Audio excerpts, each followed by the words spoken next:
Pourquoi, dans l'évangile de Luc, l'enfant prodigue qui a ruiné la famille en dilapidant la moitié des biens est-il reçu à bras ouverts à son retour avec grande pompe, danse, musique et veau gras? Pourquoi, dans le même évangile, l'intendant malhonnête qui a ruiné son maître en distribuant ses biens à qui mieux est-il louangé, acclamé par le même maître? Pourquoi, dans le même évangile, Zachée, qui par enthousiasme ou par conviction s'est ruiné en l'espace d'une soirée en annonçant que ses biens iront pour moitié à l'indemnisation de ses victimes et pour moitié aux pauvres de Jéricho, pourquoi cet homme visiblement ruiné est-il présenté comme l'homme le plus heureux de la terre? Ce n'est pas seulement nous qui n'y comprenons rien. Des personnages de l'évangile de Luc, comme le grand frère de l'enfant prodigue par exemple, et c'est rassurant, ne comprennent non plus rien à cette logique-là. Et c'est normal. Des personnages de l'évangile de Luc, comme le grand frère de l'enfant prodigue, et c'est rassurant pour nous, ne comprennent non plus rien à cette logique-là. Et c'est normal. C'est que, et Luc nous le dit dès le départ de son évangile, pour commencer à comprendre quelque chose à ces bizarreries, il faut changer de logiciel, ou comme disent les mathématiciens, changer de référentiel. Et ce nouveau référentiel s'appelle, on y vient enfin, le jubilé. C'est celui qu'il présente dans l'ouverture solennelle de son évangile, au chapitre 4, lorsque Jésus se rend à Nazareth et que, entrant en scène comme adulte, les toutes premières paroles qu'il prononce sont ce passage d'Isaïe qui annonce le jubilé, un jubilé qui commence aujourd'hui, dit Jésus. Écoutez plutôt. Luc chapitre 4, versets 14 à 21, précédé des 4 premiers versets de l'évangile de Luc. Beaucoup ont entrepris de composer un récit des événements qui se sont accomplis parmi nous, d'après ce que nous ont transmis ceux qui, dès le commencement, furent témoins oculaires et serviteurs de la parole. C'est pourquoi j'ai décidé moi aussi, après avoir recueilli avec précision des informations concernant tout ce qui s'est passé dès le début, d'écrire pour toi, excellent Théophile, un exposé suivi, afin que tu te rendes bien compte de la solidité des enseignements que tu as entendus. En ce temps-là, lorsque Jésus, dans la puissance de l'Esprit, revint en Galilée, sa renommée se répandit dans toute la région. Il enseignait dans les synagogues et tout le monde faisait son éloge. Il vint à Nazareth où il avait été élevé. Selon son habitude, il entra dans la synagogue le jour du sabbat et il se leva pour faire la lecture. On lui remit le livre du prophète Isaïe. Il ouvrit le livre et trouva le passage où il est écrit « L'Esprit du Seigneur est sur moi, parce que le Seigneur m'a consacré par l'onction. Il m'a envoyé porter la bonne nouvelle aux pauvres, annoncer aux captifs leur libération et aux aveugles qui retrouveront la vue, remettre en liberté les opprimés, annoncer une année favorable accordée par le Seigneur. » Jésus referma le livre, le rendit aux servants et s'assit. Tous dans la synagogue avaient les yeux fixés sur lui.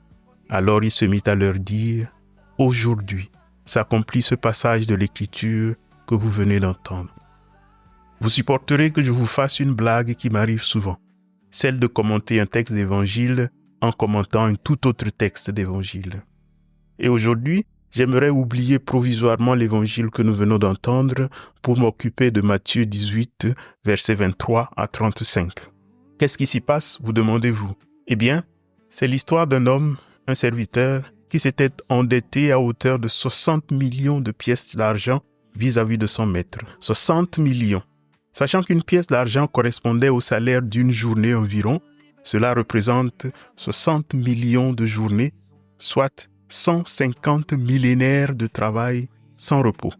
La question que pose cet épisode d'évangile est peut-être la suivante. Comment ce serviteur a-t-il pu accumuler une telle dette? Comment en est-il arrivé là? On se doute que Jésus exagère un peu, que le serviteur n'a pas pu emprunter autant en une seule vie. Quelque chose s'est accumulé sur ses épaules, peut-être une dette de père en fils, de génération en génération. Pour essayer de comprendre la chose, il faut raconter l'histoire de la dette. On dit souvent que les sociétés anciennes, primitives, pratiquaient le troc, 2 bananes de Pierre contre 2 tomates de Paul. Et ce serait peu à peu qu'on a inventé la monnaie qui a permis plus tard de fluidifier les échanges. Pourtant, cette idée du troc primitif est une théorie qui ne tient pas la route. Par exemple, pour cette raison, c'est que la saison où l'on récolte les bananes n'est pas forcément la même saison où l'on récolte les tomates. Pierre et Paul ne pouvaient donc jamais échanger des tomates et des bananes en même temps sur un marché.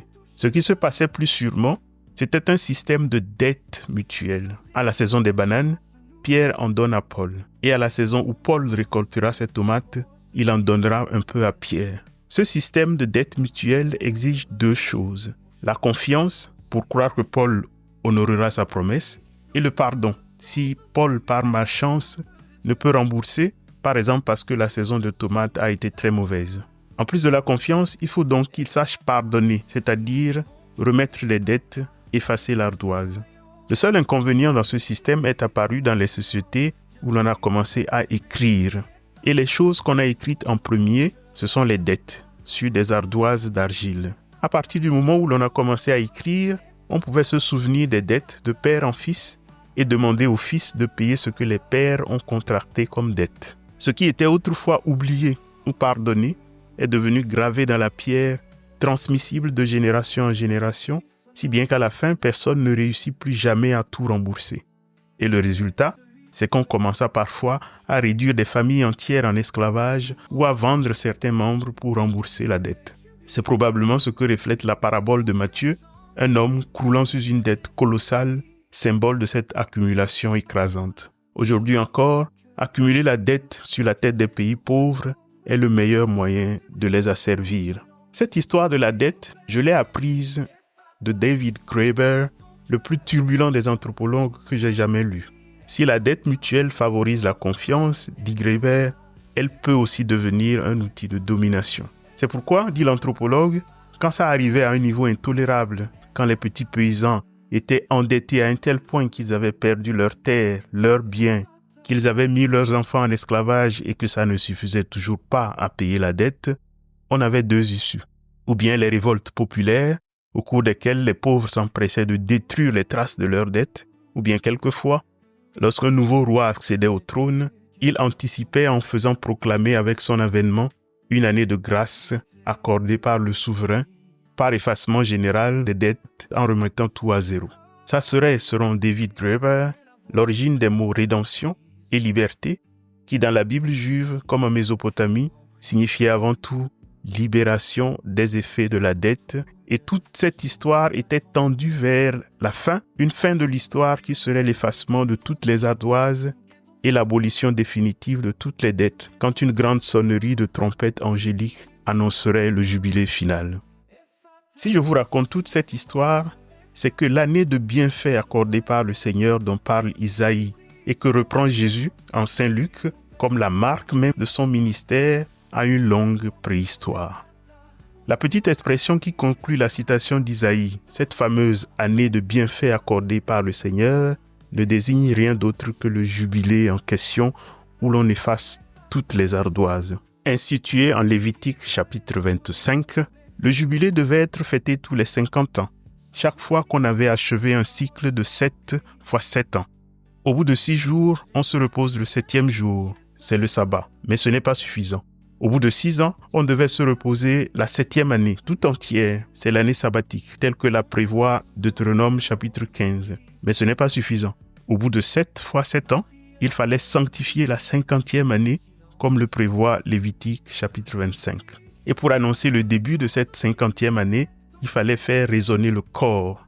Et le cor s'appelle en hébreu Yobel, d'où le mot jubilé. Mais du sabbat, le 7e jour, à l'année sabbatique, la 7e année, jusqu'au jubilé, la 7e fois 7e année, la logique est sensiblement la même, mais à chaque fois amplifiée. Le sabbat d'abord, dans son essence, est bien plus qu'un simple jour de repos hebdomadaire. Loin d'être seulement pour le repos physique, afin de reprendre le travail lundi bien frais et bien fort, j'aime beaucoup pour cela cette phrase de mon confrère Benjamin qui dit « L'esclave se repose pour travailler, l'homme libre travaille pour se reposer ». Bon, je ferme la parenthèse. Le sabbat porte plus loin que le repos hebdomadaire sur l'utopie de structures sociales et économiques plus justes et plus humaines. Le sabbat est une proclamation de l'égalité de tous. Ce jour-là, les esclaves, les serviteurs et même les animaux sont libérés de leurs tâches. Et pour que vous voyiez le lien avec l'histoire de la dette, on pourrait reformuler la chose en disant que ce jour-là, une fois par semaine, ils n'ont aucune dette envers personne. Ce sont les valeurs qui sont au cœur de chaque sabbat et que l'on risque de ne pas voir parce que le temps passe trop vite d'une semaine à l'autre Ce sont donc ces valeurs qui sont rendues visibles et célébrées dans l'année sabbatique ou dans le jubilé, lorsque, pour ainsi dire, le sabbat dure toute une année. D'abord, l'année sabbatique radicalise en imposant aux propriétaires d'esclaves de libérer leurs esclaves. Deutéronome, chapitre 15, verset 12, je cite, « Quand, parmi tes frères hébreux, un homme ou une femme se sera vendu à toi, il te servira durant 6 ans. La 7e année, tu le renverras libre de chez toi. » Fin de citation. Mais encore, dès le premier verset, Deutéronome chapitre 15 impose de rendre toutes les dettes. Radical, l'ardoise s'efface, les compteurs sont remis à zéro. Mais l'année sabbatique ne suffisait pas. Elle était elle-même couronnée par le jubilé qui radicalisait encore plus ce qui était déjà si radical. À cette occasion, tout Israélite rentrait en possession de la terre de ses aïeux s'il l'avait vendue ou s'il l'avait perdue en devenant esclave. Je vais revenir tout à l'heure sur les raisons pour lesquelles insister sur ce genre de choses me paraît important, non sans un petit regard vers l'année jubilaire qui commence, que le pape François vient d'ouvrir pour cette année 2025. Mais avant d'y venir, vous seriez impardonnable si vous preniez ce qui vient d'être dit comme allant de soi. C'est bien beau de dire qu'au bout de la 7e année, il faut remettre toutes les dettes. Mais vous avez bien regardé la gueule des grands usuriers à la messe quand on a lu ce passage? C'est bien beau de dire qu'il faut rendre les terres au bout de la 50e année, quelle que soit la façon dont on les avait acquises. Mais pendant que les pauvres applaudissent à ça, vous avez entendu la grogne des gros et gras propriétaires terriens assis là dans le coin de l'église à droite? Tous les historiens s'accordent sur le fait que tout cela était si beau que le peuple ne l'avait jamais pratiqué. Comme ça arrange à faire toutes les sociétés, on remet ça à demain. Dans toutes les sociétés, tout le monde est d'accord qu'il faudrait aider les pauvres et les opprimés. Mais pourvu que ça ne soit pas aujourd'hui. Tout le monde est d'accord que l'exploitation sous une forme ou sous une autre devrait cesser, pourvu que ça soit un jour à venir. Tout le monde est d'accord qu'il faudrait cesser les guerres, pourvu que ça soit demain.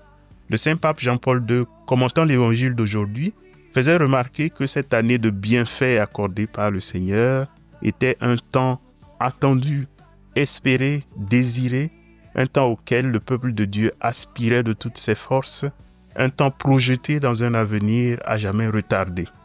C'est pourquoi le geste le plus décisif de Jésus dans l'évangile de ce dimanche n'est pas de citer Isaïe, c'est d'ajouter que tout ça, ce n'est plus pour demain, mais qu'il s'accomplit aujourd'hui. Les Juifs devaient attendre 50 ans pour fêter le jubilé, 50 ans pour libérer le frère esclave, 50 ans pour effacer l'ardoise des dettes et recommencer une vie fraternelle. Et on soupçonne même, je l'ai dit, qu'ils n'ont jamais eu le courage d'essayer cette belle recommandation que leur a donnée Moïse. Il ne faut pas attendre, car c'est aujourd'hui que s'accomplit le jubilé, dit Jésus. C'est pourquoi dimanche dernier, il évite aux mariés d'aller s'endetter pour acheter du vin supplémentaire en leur offrant une abondance insolente d'un vin sans prix. Le jubilé est là, le peuple nouveau est invité à y entrer et à en pratiquer les vertus dès maintenant. J'ai reçu en confession cette semaine une femme pieuse de mes paroissiennes, sa fréquence de confession battant des records qui m'étonnent et m'édifient en même temps. Mais cette semaine, ça n'allait visiblement pas. À peine assise, elle s'était mise à pleurer.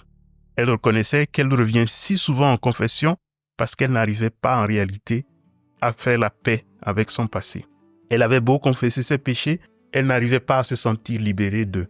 Elle était en quelque sorte toujours prisonnière de son passé. L'histoire de cette femme, c'est notre histoire à tous. Nous croyons être libres et pourtant notre vie, notre passé est rempli de choses que nous aurions aimé parfois avoir fait autrement. Ou alors, c'était des décisions libres et pourtant, entre-temps, notre liberté a mûri et nous regardons vers les mêmes actes comme si c'était un autre homme qui les avait posés.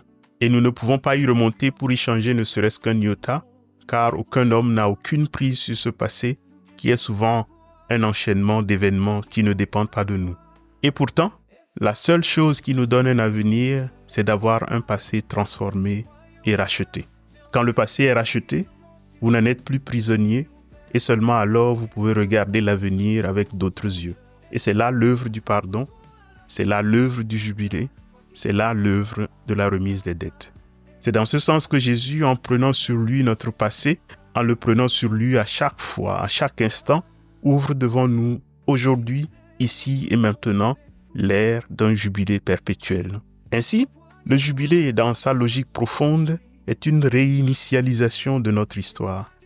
Il ne s'agit pas simplement d'un effacement des dettes ou d'un relâchement temporaire des tensions sociales, mais d'un geste radical par lequel le temps lui-même se voit libéré.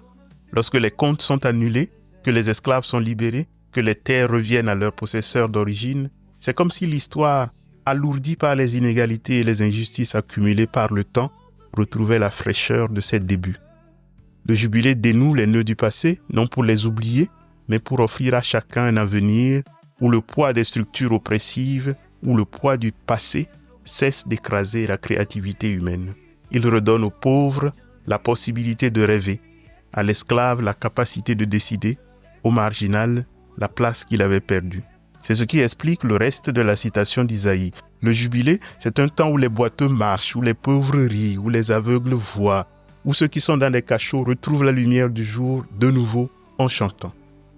Le fait que désormais avec Jésus, tout au long de l'Évangile, les aveugles verront, que les sourds entendront, est la conséquence directe de l'ouverture de l'année de bienfaits accordée par le Seigneur.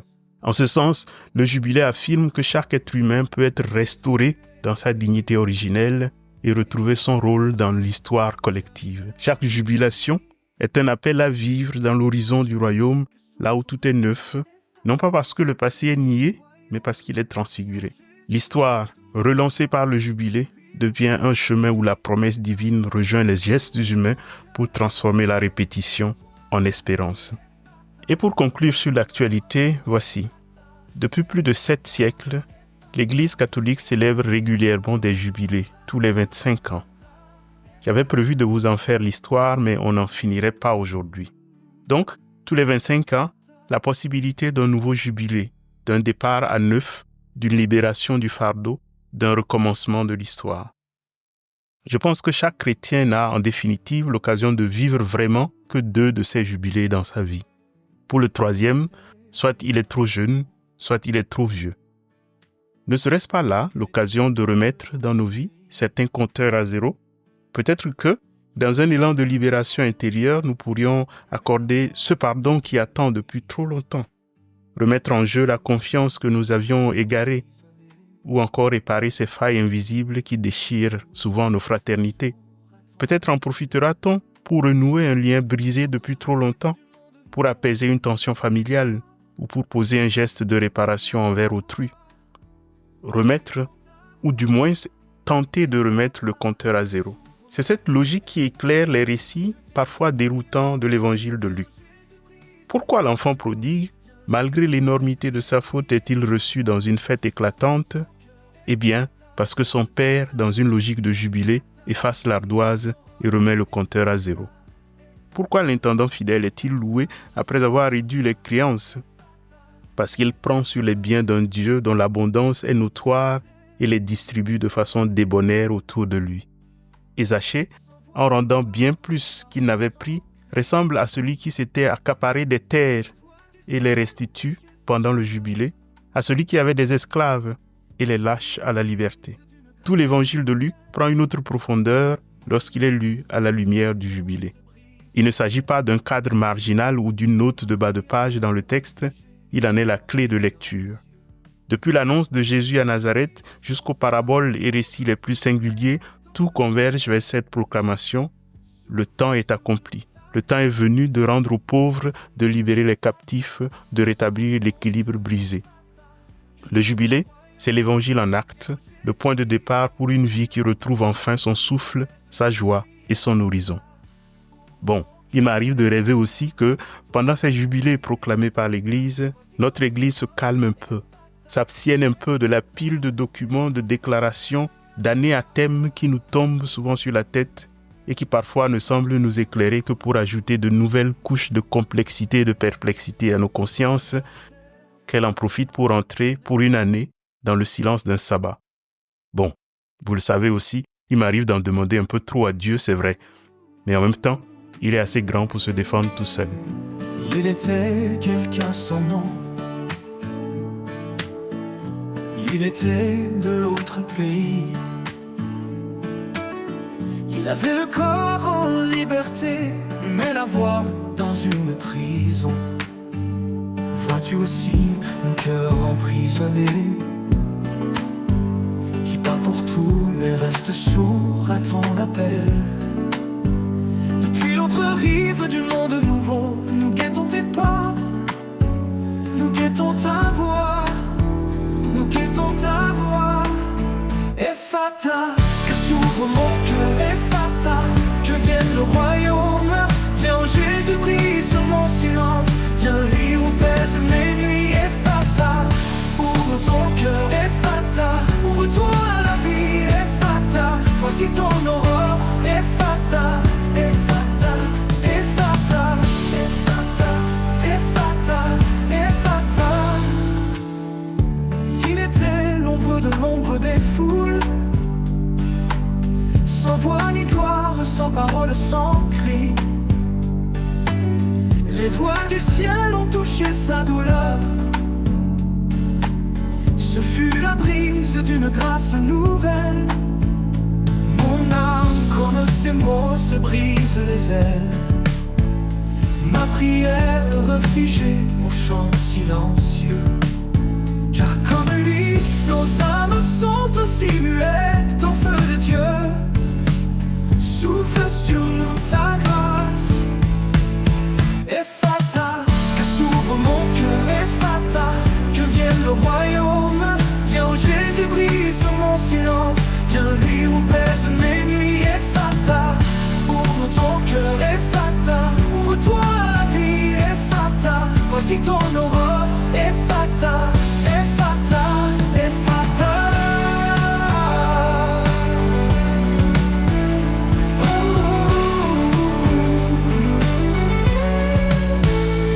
La terre frissonna d'un espoir secret. Quel est celui qui fait de telles choses? Les sourds entendent, les muets jubilent, et mon cœur chante, car l'hiver est fini. Ephata, que s'ouvre mon cœur, Ephata, que vienne le royaume. Viens oh Jésus, brise mon silence, viens lui où pèsent mes nuits.